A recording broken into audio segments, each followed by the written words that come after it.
विराटनगरका मुस्लिम समुदायले गाजा क्षेत्रमा जारी इजरायलको हमलाका विरुद्ध प्रदर्शन गरेका छन्। यो प्रदर्शन विराटनगर 9 को पञ्चमुखी हनुमान मन्दिर अगाडि भेला भएर सुरु गरिएको थियो, जहाँ 600 भन्दा बढी सहभागीले फ्री प्यालेस्टाइन, स्टप इजरायल र विपिनलाई रिहा गर जस्ता नारा बोकेका प्लेकार्ड प्रदर्शन गरेका थिए।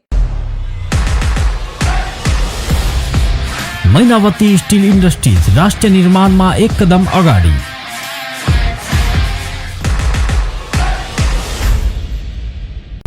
Nepal's #1 adhesive brand Ratikol टास्छ, मज्जाले टास्छ।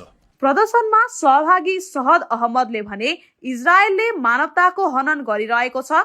हामी नेपाली भए पनि यसबारे बोल्न र विरोध गर्न अधिकार छ। अब हामी इजरायली उत्पादन बहिष्कार गर्नेछौँ। अर्को प्रदर्शनकारी मोहम्मद आजम शेखले भने युद्धले मानवीय सङ्कट निम्त्याएको छ। हामी आवाज उठाउँदै मानवताको पक्षमा उभिन चाहन्छौँ। प्यालेस्टाइन र इजरायलको द्वन्द्वको इतिहास 1948 मा इजरायलको स्थापनापछि सुरु भएको हो। यो युद्ध धर्म, भू राजनीति र भूमि विवादमा आधारित छ।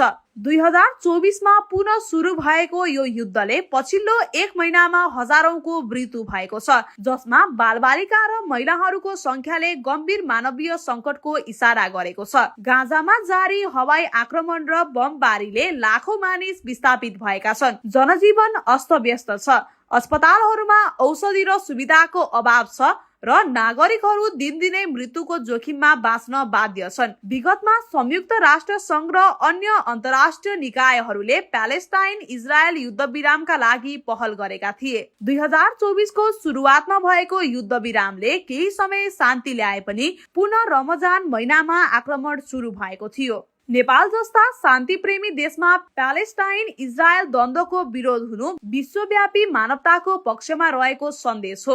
विराटनगरका प्रदर्शनकारीहरूले आफ्नो प्रदर्शन मार्फत नेपाली सरकार र नागरिकहरूलाई मानवताको पक्षमा उभिन आग्रह गरेका छन्। प्यालेस्टाइन र इजरायल बीचको दीर्घकालीन शान्ति समाधानका लागि अन्तर्राष्ट्रिय निकायहरूको हस्तक्षेप आवश्यक छ। गाजाका निर्दोष मानिसहरूको जीवन बचाउन तुरुन्त युद्धविराम लागू गरिनुपर्छ।